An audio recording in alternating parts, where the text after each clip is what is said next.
नमस्कार दोस्तों, परमा एजुकेशन के यूट्यूब चैनल पे आप सभी लोगों का स्वागत करते हैं। आज की क्लास जो चलेगी आप लोगों की हिंदी यहाँ पे संस्कृत शिक्षण की चलेंगे, जो कि यहाँ पे पहले हम लोग नोट्स के बारे में जान लेंगे, जानकारी ले लेंगे पूरा। फिर इसके बाद हम क्या करेंगे, अपने प्रश्नों पे आगे बढ़ेंगे। जो प्रश्न यहाँ पे चलाए जाएंगे वो प्रीवियस ईयर्स के मॉडल पेपर के चलाए जाएंगे। जितने भी प्रश्न आए थे प्रीवियस ईयर्स के उन सबको चलाया जाएगा। और उससे पहले हम लोग क्या करेंगे, संस्कृत विषय के बारे में थोड़ा सा जान लेते हैं, जिसके अंतर्गत आप लोगों को संस्कृत में अधिकतर देखने को मिलेगा यहाँ पे निदानात्मक और उपचारात्मक। लेकिन आगे बढ़ने से पहले बता दें, जो लोग नए अभी तक हमारे चैनल को सब्सक्राइब नहीं किया है तो जल्दी से परमा एजुकेशन चैनल को सब्सक्राइब कर लीजिए। सब्सक्राइब करने के साथ बेल आइकन का बटन दबा लें ताकि लाइव आने पर आप लोगों के पास एक नोटिफिकेशन पहुंच जाए। तो शेयर कर दीजिए, जल्दी से शेयर कर दीजिए अपने अपने ग्रुपों में।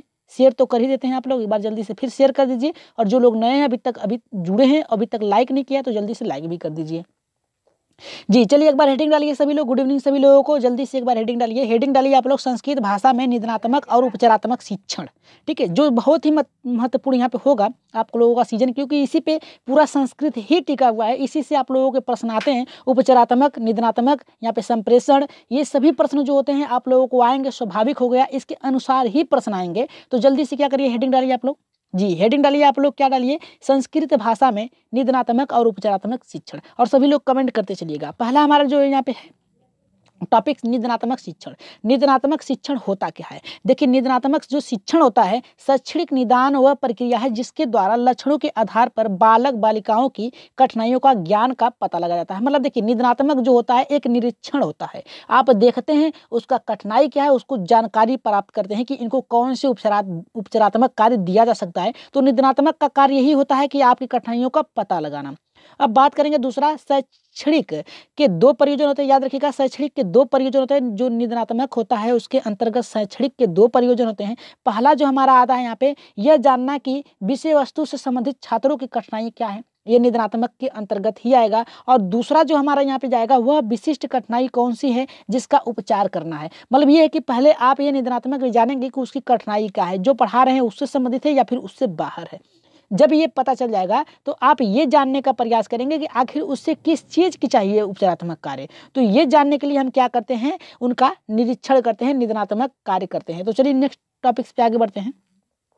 ज़्यादा टॉपिक्स नहीं है, फिर इसके बाद हम अपने यहाँ पे प्रश्नों पे आगे बढ़ेंगे, क्योंकि प्रश्न भी आप लोगों के लिए ज़्यादा रखा गया है यहाँ पे संस्कृत शिक्षण के। तो बात करेंगे निदानात्मक के स्तर। यहाँ पे निदान के स्तर कौन कौन से हैं। देखिए, स्तर कई होते हैं, लेकिन उससे पहले हम जानेंगे जो मुख्य है उसी को रखा गया है, शामिल किया गया है, जिससे आपको प्रश्न बनते हैं। तो शैक्षिक निदान के स्तर निम्न होते हैं। पहला जो होता है समस्या और कठिनाई ग्रस्त छात्रों की पहचान करना। दूसरा जो आएगा कठिनाई की प्रवृत्ति क्या है। और तीसरा आएगा समस्या का कारण। और यहाँ पे चौथा जो आएगा उपचार आएगा। उपचार आएगा कि आखिर उसकी कठिनाई क्या है। तो उपचार में देखिए सबसे महत्वपूर्ण होता है कि जब आप समस्या की कठिनाई ग्रस्त बालकों की पहचान किस प्रकार से कर सकते हैं, तो दो प्रकार से कर सकते हैं। पहला तो आप कर सकते हैं सामूहिक तरीके से कर सकते हैं। दूसरा क्या कर सकते हैं आप, व्यक्तिगत। इन दोनों तरीके से आप कर सकते हैं, उनका कठिनाई का स्तर जान सकते हैं। तो इसके बाद नेक्स्ट जो है कठिनाई की प्रवृत्ति, आखिर कठिनाई बालक को है कैसी, इसके बारे में जानना। और भी इसके बाद समस्या का कारण, आखिर समस्या क्यों हुई है, इसको जानना। ये निदान के स्तर के अनुसार। उपचार लास्ट में आप क्या देंगे, उनको उपचारात्मक कार्य किस प्रकार से देना है, सामूहिक देना है या फिर व्यक्तिगत देना है, या फिर जो उनकी आवश्यकता है उसके अनुसार यहाँ पे उपचारात्मक कार्य देना है। तो ये रही आपके निदानात्मक स्तर के निम्न स्तर। जो पहला आएगा समस्या और कठिनाई को जानना, फिर कठिनाई की प्रवृत्ति क्या है, फिर समस्या का कारण का पता लगाना, फिर उपचारात्मक कार्य करना। तो चलिए आगे बढ़ते हैं। यहाँ पे नेक्स्ट टॉपिक जो हमारा यहाँ पे देखिए है, जो कि बहुत ही अच्छा है। नेक्स्ट टॉपिक देखिए ये करा कि उपचार शिक्षण। यहाँ देखिए निदान तो हो गया, अब उपचार के आगे बढ़ते हैं। उपचारात्मक कह सकते हैं इसे। उपचारात्मक होता क्या है संस्कृत में, आप लोगों को संस्कृत पूरा वैसे ही उपचारात्मक, निदानात्मक और यहाँ पे निरीक्षण और यहाँ पे परीक्षण में इसी पे टिका हुआ है। ठीक है, यहाँ पे देखिए इसके अंतर्गत जो आएगा, वास्तविक कक्षा शिक्षण के बाद जब छात्रों की व्यक्तिगत एवं विषयगत समस्याओं को दूर करने के लिए उन्हें विशेष रूप से पढ़ाया जाता है, तो वह प्रक्रिया उपचारात्मक शिक्षण के अंतर्गत आती है या फिर कहलाती है। देखिए, जो कक्ष में शिक्षण हो रहा है उसके अंतर्गत अगर बालक को विषयगत कोई समस्या है तो उसको जानकारी प्राप्त करना, उस जानकारी के आधार पे उसे उपचारात्मक कार्य देना, वही शिक्षण कहलाता है। अब उपचारात्मक शिक्षण की विशेषता क्या होती है, इसको भी जरा देख लीजिए आप लोग।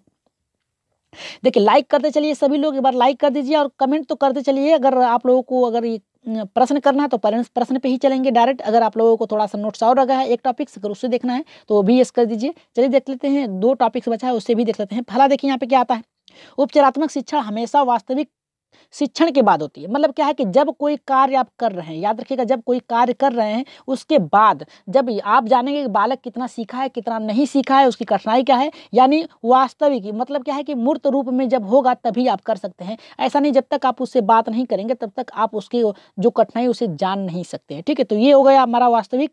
दूसरा है इसके अंतर्गत केवल समस्यागत बालकों को शिक्षण किया जाता है। देखिए केवल शब्द ये मत समझिए कि केवल शब्द उनको, मतलब जिनको कठिनाई होगी उसी को ही आप उपचारात्मक कार्य देंगे, जिसको नहीं होगी उसको आप देंगे नहीं। जैसे क्लास में क्या होता है कि कभी कभी बालक को समझ में नहीं आता है तो वो बालक फिर से पूछता है सर से कि ये बता दीजिए, आखिर उसको कठिनाई है तभी तो उसने पूछा है। तो वो शिक्षक क्या करता है, उसका निवारण करता है। ठीक है, उपचार करता है, यानी उसकी कठिनाइयों को दूर करता है। लेकिन जिसको आ रहा है तो बोलेगा ही नहीं क्लास में। तो ये हो गया। और यहाँ पे देखिए केवल समस्यागत विषय उप विषय के शिक्षण को ही उपचारात्मक शिक्षण की प्रक्रिया में शामिल किया गया। मतलब जो कठिनाई है केवल उसे ही उपचारात्मक शिक्षण की प्रक्रिया में शामिल किया गया है। अब यहाँ पे देखिए नेक्स्ट हमारा है कि आवश्यकता अनुसार विशेष कक्षाओं को आयोजित किया जाता है। मतलब अगर कि देखिए एक से अधिक लोगों को अगर किसी कार्य में कठिनाई हो रही है तो उनके लिए एक अलग से प्रयोजन करने का निर्धारण भी हो सकता है। तो यहाँ पे ये थे आपके उपचारात्मक शिक्षण की विशेषता। उपचार करना, अंतर्गत समस्या की पहचान करना, समस्या उपचारात्मक करना, फिर इसके बाद उसके अनुसार कक्षा का आयोजन करना। तो ये आपके नोट्स से आगे बढ़ते हैं यहाँ पे, जो यहाँ से इसके बाद हम अपने टॉपिक्स पे आगे बढ़ेंगे। देखिए टॉपिक्स हमारा इसके बाद चलेगा, हमारा यहाँ पे शिक्षण के जो प्रश्न हैं वो चलेंगे। लेकिन उससे पहले ये जान लेते हैं कि उपचारात्मक शिक्षण की विधियां कौन कौन सी हैं। उपचारात्मक शिक्षण की विधियां निम्न है, ये 3 आते हैं, याद रखिएगा निम्न 3 हैं। तो पहला आता है पुरानी प्रचलित पद्धति, दूसरा आता है कि निदान के उपरांत अशुद्धियों का समूहीकरण करना, ठीक है, निराकरण करना, और यहाँ पे चौथा करा है कि अशुद्धियों का व्यक्तिगत निराकरण करना। अब देखिए पुरानी यहाँ पे पद्धति क्या, यहाँ क्या मतलब जैसे बालक को सिखा रहे हैं तो आप क्या होता है कि उनको पुराने यानी जैसे कंठस्थ के तरीके से आप कर सकते हैं कि उसे दूर किया जा सकता है। कंठस्थीकरण के माध्यम से अपनी गुरुकुल शिक्षा दी उसके माध्यम से भी आप दूर कर सकते हैं। और निदान के उपरांत यानी कठिनाई जानने के बाद उनकी अशुद्धियों का सामूहिकरण निराकरण करना। सामूहिकरण मतलब होता है बालकों के साथ, सभी बालकों के साथ करना। और यहाँ पे देखिए करा अशुद्धियों को व्यक्तिगत यानी अकेले में कर सकते हैं, यानी दोनों तरीके से आप कर सकते हैं, यहाँ पे कर सकते हैं। तो ये रहा आपका उपचारात्मक शिक्षण विधियां। पुरानी प्रचलित पद्धति होती है निदानात्मक अशुद्धियों के सामूहिकरण के द्वारा, और यहाँ पे करा है कि व्यक्तिगत। तो ये थे आपकी उपचारात्मक शिक्षण की जो आपकी कठिनाइयां थे उसके था। अब बात करेंगे उपचारात्मक शिक्षण के उद्देश्य, इसके बाद हम अपने प्रश्नों पे आगे बढ़ेंगे। लेकिन एक बार लाइक कर दीजिए, सभी लोग को एक बार फिर कहेंगे कि लाइक कर दीजिए। उपचारात्मक शिक्षण के उद्देश्य क्या क्या है देख लीजिए। अशुद्धियों का निराकरण करके ज्ञान प्राप्ति का मार्ग प्रशस्त करना, यानी जब आप उनकी कठिनाइयों को दूर कर लेंगे तो उससे संबंधित आप उनको ये बताएंगे कि आप देखिए इस कार्य से करेंगे तो आपकी कठिनाई दूर हो सकती है, या फिर आप स्वतः ही दे सकते हैं। फिर इसके बाद उन्हें सामान्य बालकों के साथ रखना, ये हो गया। अब देखिए नेक्स्ट हमारा जो कह रहा है यहाँ पे कि बालक बालिकाओं के अंतर्दृष्टि अंतर्द्वंद, यानी जो उनकी कौतूहल है, जो उनकी भावनाएं कि आखिर ये हुआ कैसे, उनको यहाँ पे अंतर्द्वंद होगा। द्वंद्वाओं का यहाँ पे समाधान करना, मतलब जी हमारी कठिनाई क्या है, आपकी कठिनाई क्या है, उसको जानकर क्या करना, उसका निवारण करना। अब इसके बाद देखिए हमारा तीसरा है कि सही दिशा में व्यवहार परिवर्तन तथा अच्छी आदतों का विकास करना। ये भी उपचारात्मक का होता है। जो बालक क्लास में ज़्यादा उदंड होता है तो उसे क्या करते हैं आप, एक मार्गदर्शन यानी किसी की जीवनी बताते हैं, या फिर किसी का मार्गदर्शन, या फिर किसी के द्वारा बताते हैं कि देखिए वो ये इनके द्वारा कार्य करेंगे तो आप महान कार्य कर सकते हैं या फिर महान हो सकते हैं।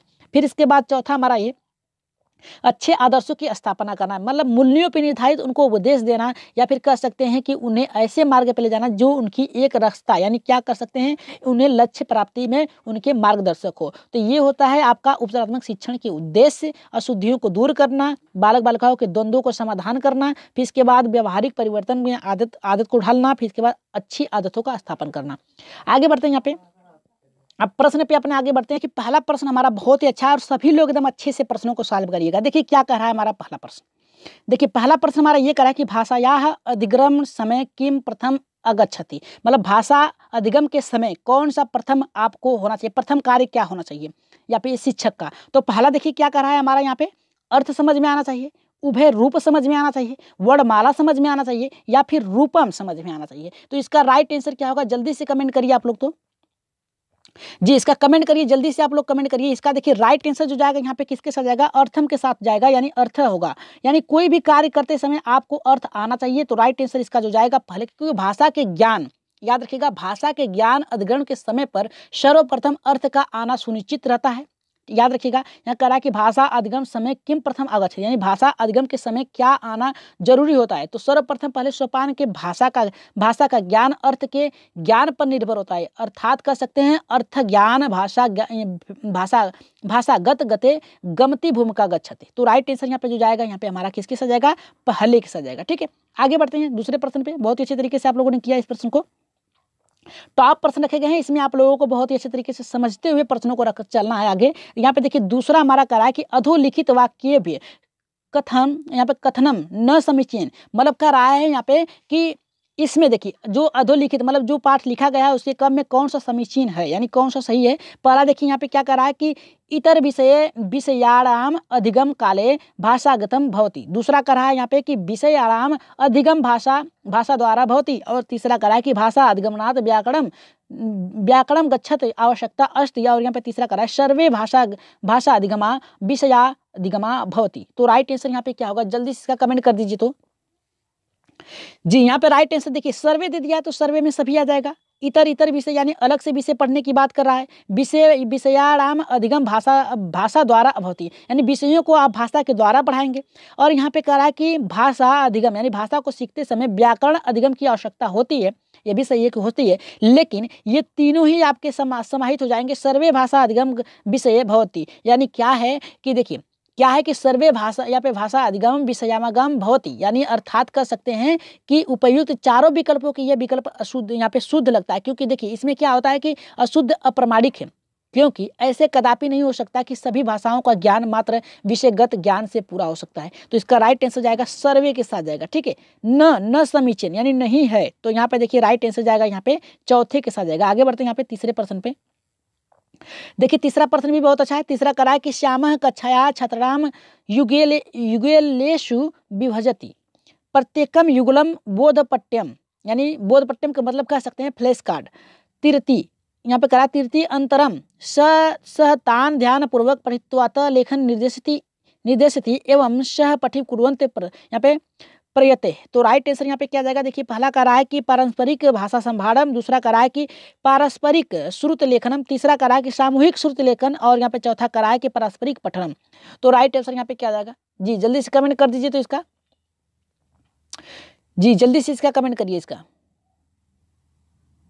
जी कह रहा है कि श्याम कक्षा में छात्र युगेल विभाति, यानी श्याम है जो कक्षा में सभी यहाँ पे छात्रों के साथ यहाँ पे प्रत्येक युगलाम बोधपट्टी, प्रत्येक पर क्या करता है, देखता है समझता है। यहाँ पे तीर्थी यानी देखता है, अंतरम अंतर करता है, सतान ध्यान पूर्वक उसे पढ़ता है, लिखता निर्देशन एवं किम कुर्वत, यानी वो ध्यान से पढ़ता है लिखता है। तो आप क्या करेंगे, उसके ध्यान से पढ़ने लिखने के लिए क्या कराएंगे। तो इसका राइट आंसर जाएगा किसके साथ जाएगा, सामूहिक यानी ग्रुप, यहाँ पे ग्रुप डिस्कशन। यानी देखिए सामूहिकरण में सबसे ज्यादा आपका उपयुक्त होगा, याद रखिएगा, क्योंकि यहाँ पे देखिए सामूहिकरण होगा, याद रखिएगा यहाँ पे। जी नहीं, इसका सामूहिक नहीं होगा, ये गलत है। इसका राइट आंसर जाएगा परस्पर, यहाँ पे जाएगा परस्पर कृत श्रुत लेखन, याद रखिएगा। देखिए यहाँ पे क्या कहा है कि फ्रेश स्लेट पे लिखा हुआ है और यहाँ पे श्याम उसे लिखने की बात कर रहा है। ठीक है, तो इसका राइट आंसर जाएगा यहाँ पे दूसरे पारस्परिकृत श्रुत लेखन। इसके अंतर्गत क्या आता है, इसे देख लीजिए। उपयुक्त गद्यांश जो है यहाँ पे स्पष्ट हो रहा है कि उपयुक्त यहाँ पे प्रयास पारस्परिक श्रुत लेख है, अर्थात आपस में सहयोग भावना के द्वारा सभी छात्राएं एवं छात्र से कक्षा में श्रुत लेख से संलग्न है। श्रुत लेखन का शाब्दिक अभिप्राय जो होता है सुनकर लिखना होता है, यानी सुनकर लिखने की बात कर रहा है। तो यहाँ पे राइट आंसर जाएगा दूसरे के साथ जाएगा, सामूहिकरण नहीं होता है। ठीक है, आगे बढ़ते हैं यहाँ पे चौथे प्रश्न पे, देखते हैं चौथा क्या कर रहा है। सभी लोग एक बार लाइक कर दीजिएगा। देखिए ऐसा नहीं होता है कि हमेशा प्रश्न सही हो तो उसे जो भी गलत रहेगी उसे तुरंत ठीक कर लिया जाएगा, लेकिन उसका राइट आंसर जो गया था हमारे यहाँ पे दूसरे के साथ ही गया था।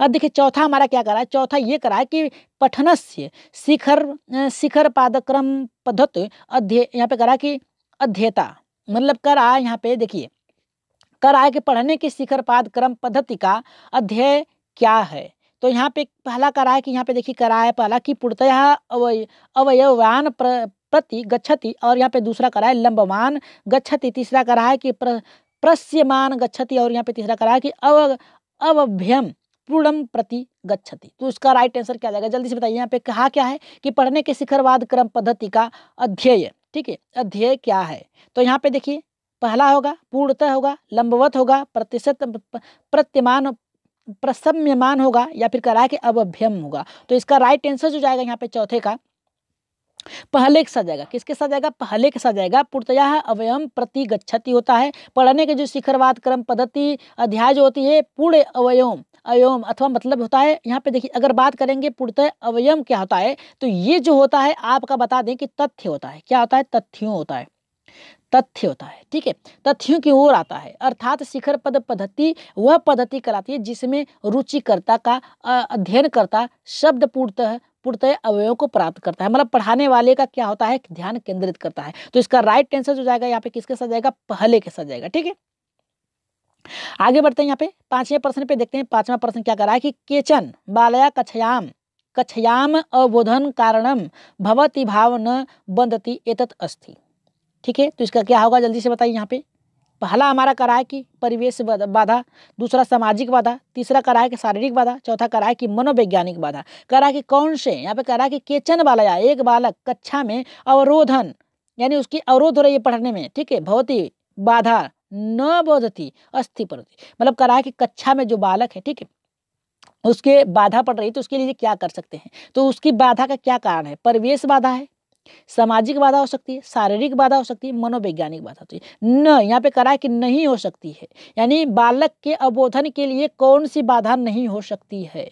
तो यहाँ पे कह रहा है कि परिवेशी बाधा, सामाजिक बाधा, शारीरिक बाधा, मनोवैज्ञानिक। देखिए पढ़ते समय आप यहाँ पे देखिए क्या कह रहा है कि वदति एतत् अस्ति यानी न वदति यानी नहीं हो सकती है। तो उसका राइट आंसर जो जाएगा हमारे यहाँ पे चौथे के साथ जाएगा। देखिए यहाँ पे अवबोधन का कारण हो सकती है परिवेश में जो कुरीतियां, उसके सामाजिक में जो है वो है, फिर इसके बाद उसके यहाँ पे शारीरिक बाधा। इसके अंतर्गत देखिए मनोवैज्ञानिक बाधा के अंतर्गत ये देखा जाता है कि छात्र छात्राओं जो होते हैं शिक्षण कार्य के समय बिल्कुल चुप रहते हैं, जबकि उनके मस्तिष्क में अनेक यहाँ पे प्रश्नगत विचार उत्पन्न होते रहते हैं। फिर भी वह क्या करते हैं? इसे सोचते हैं और वह मेरे प्रश्न से कक्षा बाधित न हो जाए, ऐसे बालक बुद्धि धारणाएं और यहाँ पे मनोवैज्ञानिक का कारण होती हैं, ऐसे वैज्ञानिकों की सिद्ध करते हैं। ठीक है, राइट आंसर यहाँ पे जाएगा चौथे के साथ जाएगा। आगे बढ़ते हैं छठे प्रश्न पे। देखिए छठा क्या कर रहा है? करा कि शिक्षा यहाँ पे करा शिक्षार्थी नाम त्रुटि संधोना, यहाँ पे करा है कि त्रुटि संशोधनाम शिक्षक, यानी करा शिक्षार्थियों की त्रुटि को दूर कर सकता है शिक्षक किस प्रकार से? तो यहाँ पे देखिए पहला करा है यहाँ पे पहला कि दोषपूर्ण पुनरावृत्ति कारण छात्र भत्यंत और यहाँ पे दूसरा करा है कि छात्रम प्रोत्साहित असाबदी प्रवृत्ति धारा प्रवेश और यहाँ पे तीसरा करा है कि छात्राम दोषम रेखांकित कुर्वांत और यहाँ पे चौथा करा है कि छात्र प्रत्येक दोष से संशोधन की यानी छात्रों के प्रत्येक दोष को दूर करना। यहाँ पे लिखने की बात करा है, यहाँ पे आशावादी यहाँ पे करा है कि आशावादी प्रवृत्ति करना यानी प्रोत्साहित करना और यहाँ पे करा पुनरावृत्ति यानी दोहराने की बात कर रहा है। तो यहाँ पे राइट आंसर क्या होगा जल्दी से इसका कमेंट कर दीजिए। तो करा कि शिक्षार्थियों के त्रुटि शोधन के लिए शिक्षक कर सकता है, क्या कर सकता है? पहला होगा, दूसरा, तीसरा या फिर चौथा? देखिए इसका राइट आंसर जो जाएगा यहाँ पे हमारा जिसका राइट आंसर जो जाएगा यहाँ पे हमारा दूसरे के साथ जाएगा। ठीक है, क्या करे किसके साथ जाएगा? यहाँ पे दूसरे के साथ जाएगा। देखिए शिक्षक सदैव जो होता है शिक्षार्थियों के त्रुटि संशोधन के हेतु वह छात्रों को प्रोत्साहित करता है। क्या करता है? प्रोत्साहित करता है उसके जो त्रुटियां हैं और आशावादी प्रवृत्ति को भी धारणा करता है, याद रखेगा, यानी उनको ये बताता है कि आप ये कर सकते हैं। ठीक है, फिर इसके बाद क्या करता है? प्रवृत्तियों को धारण को और अर्थात विद्यार्थियों को ये शिक्षक भविष्य के प्रति सचेत करके उन पर जो त्रुटियां हो रही है उसको संतुलन नामक अस्त्र को क्या करता है? प्रयोग करता है, यानी दूर करने का प्रयास करता है। तो इसका राइट आंसर जाएगा यहाँ पे किसके साथ जाएगा? दूसरे के साथ जाएगा। देखिए पीडीएफ आप लोगों को मिल जाएगी, आप लोग वहां से अच्छे से देख लीजिएगा। ठीक है, यहाँ पे करा अधस्तने सुकम भाषा परिवार भारते न विराजते। देखिए बहुत अच्छा प्रश्न है, करा है भारत में। ठीक है, यहाँ पे करा कि भारत में, यहाँ पे देखिए करा कि अधस्थ निश्चय। ठीक है, यहाँ पे करा कि भारत न पराजित, करा कि अधस्थ ने सुकम भाषा परिवार भारत न पराजित। तो इसका राइट आंसर क्या जाएगा?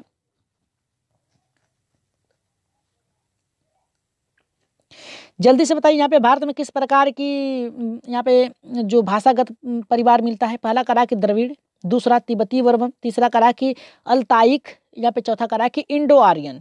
तो इसका राइट आंसर क्या जाएगा? जल्दी से कमेंट कर दीजिए। तो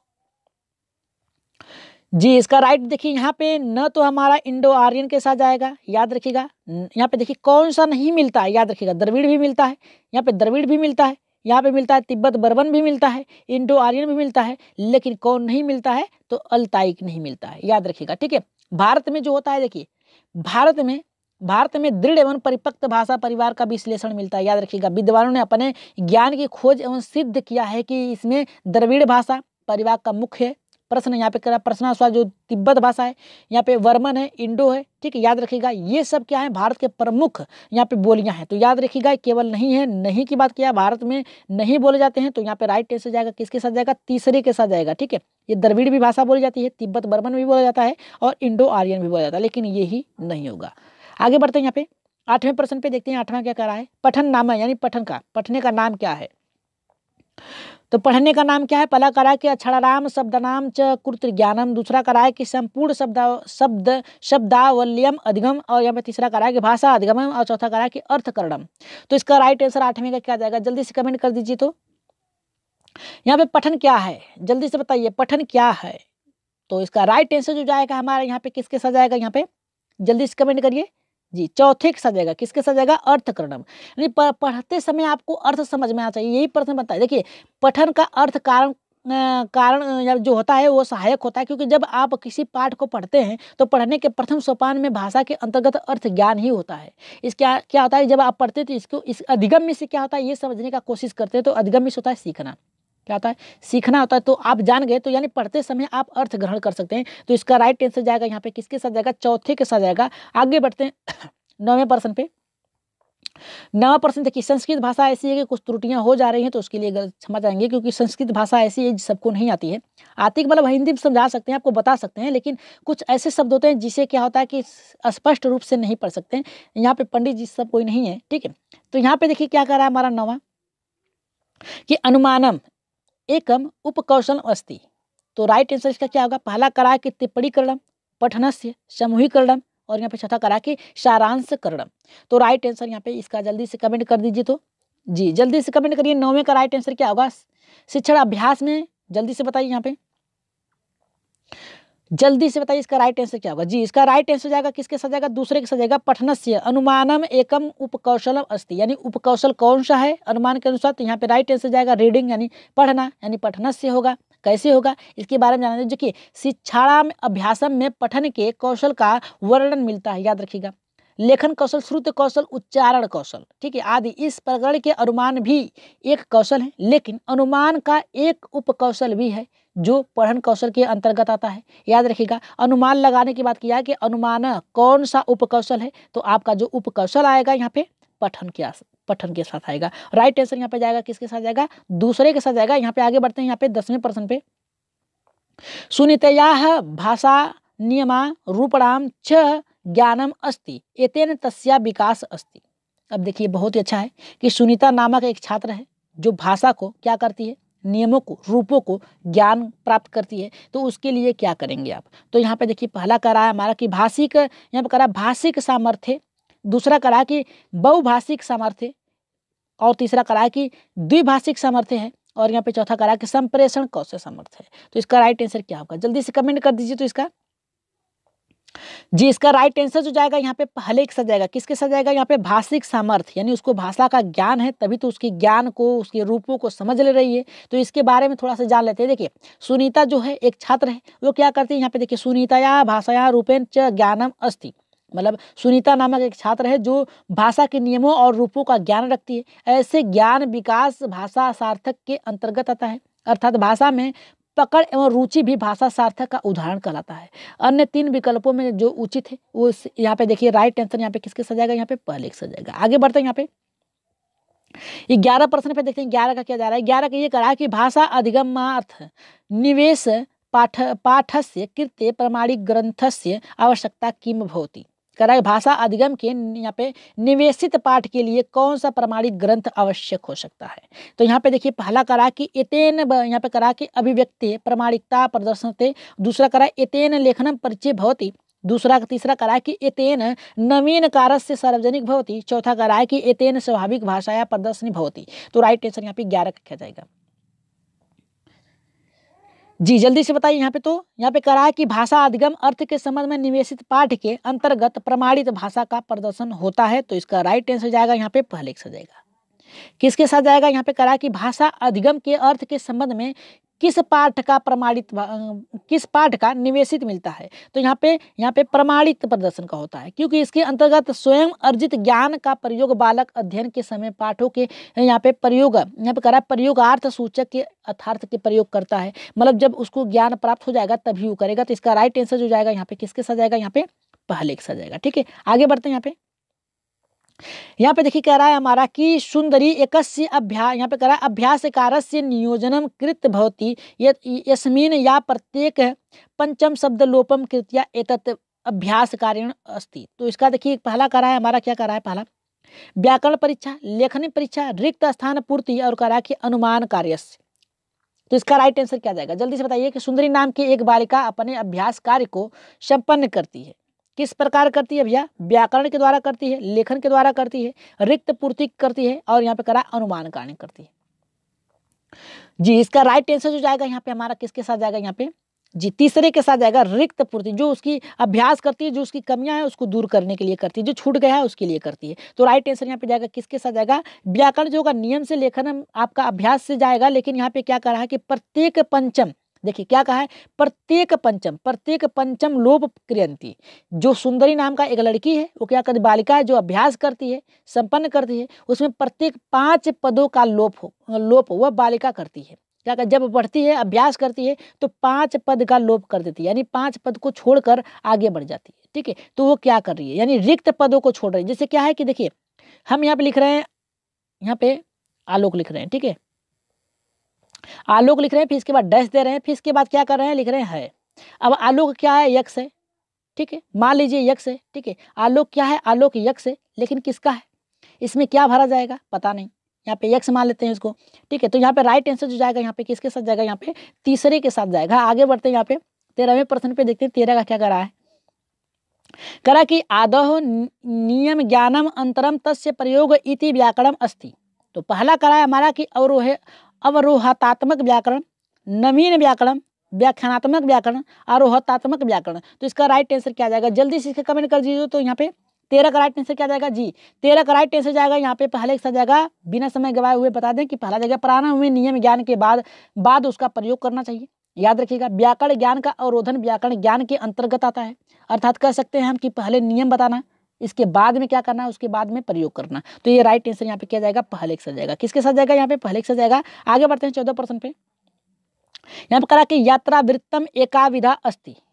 तो पहला करा कि कवितया, समीक्षया, संबंध निबंधस्य, साहित्य न्यास्य। तो इसका राइट आंसर क्या जाएगा, जल्दी से कमेंट करिए। तो 14 का, जी 14 का यहाँ पे यात्रा वृत्त साहित्य की एक यहाँ पे क्या है, क्या जल्दी से बताइए यहाँ पे, जी साहित्य की होगी। याद रखिएगा, जो यात्रा वृत्त एक विधा अस्ति है, क्या है, यात्रा वृत्त एक विधा है, क्या है, तो यहाँ पे राइट आंसर जाएगा किसके साथ जाएगा, यहाँ पे चौथे के साथ जाएगा, साहित्य के साथ जाएगा। आगे बढ़ते हैं 15वें प्रश्न पे, देखते हैं 15 का क्या करा है।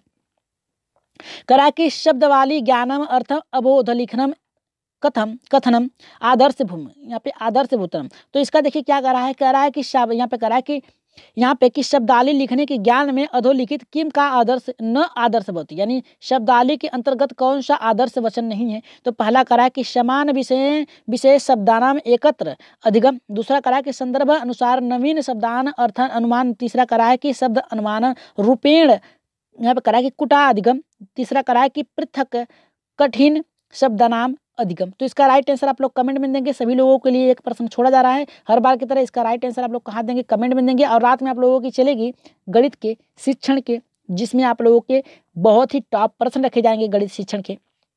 तो इसके आंसर आप लोग कमेंट में दीजिएगा, सभी लोग दीजिएगा। देखिए कुछ त्रुटियां हो सकती है हमारे द्वारा भी, क्योंकि संस्कृत शब्द ऐसा है जो बोलने में त्रुटियां हो सकती है। तो अगर त्रुटियां पे ध्यान न देकर आप लोग प्रश्नों पे ध्यान दीजिएगा, क्योंकि प्रश्न में हम जब एग्जाम होगा तो हम नहीं होंगे, ठीक है, आपके सामने प्रश्न होगा तो प्रश्न पे आप लोग ध्यान दीजिए, ठीक है। तो हर एक प्रश्न को अच्छे से समझिएगा, PDF आप लोगों को मिल जाएगा। और जो लोग नए अभी तक हमारे चैनल को सब्सक्राइब नहीं किया तो जल्दी से क्या कर लीजिए, परम एजुकेशन चैनल को सब्सक्राइब कर लीजिए, लाइक कर दीजिए। सब्सक्राइब करने के साथ साथ बेल आइकन का बटन दबा लें ताकि लाइव आने पर आप लोग पास एक नोटिफिकेशन पहुंच जाए। तो यहाँ पे आप लोगों को व्हाट्सअप नंबर दिया गया है, ले सकते हैं आप लोग। शेयर तो कर ही देते हैं, एक बार फिर शेयर कर दीजिए। तो इस बार लक्ष्य आपका होना चाहिए 20+। तो उत्तर नीचे दिए गए हैं, ठीक है। इसका उत्तर आप लोग बता दीजिएगा कि इसका उत्तर क्या होगा यहाँ पे 15 का। और आज की क्लास कैसी लगी, जो भी त्रुटियां हुई होंगी शब्द में तो उसके लिए क्षमा चाहेंगे, क्योंकि आज के प्रश्न थोड़े से संस्कृत विषय है जो सबको नहीं आता है, किसी को नहीं आता है। जिनको आता है, ठीक है, उनके लिए तो बहुत अच्छा है, जिनको नहीं आता है उसके लिए तो कठिन ही कठिन है। तो जो भी उच्चारण दोष हुआ होगा उसके लिए क्षमा चाहेंगे। तो आज के लिए इतना ही, धन्यवाद।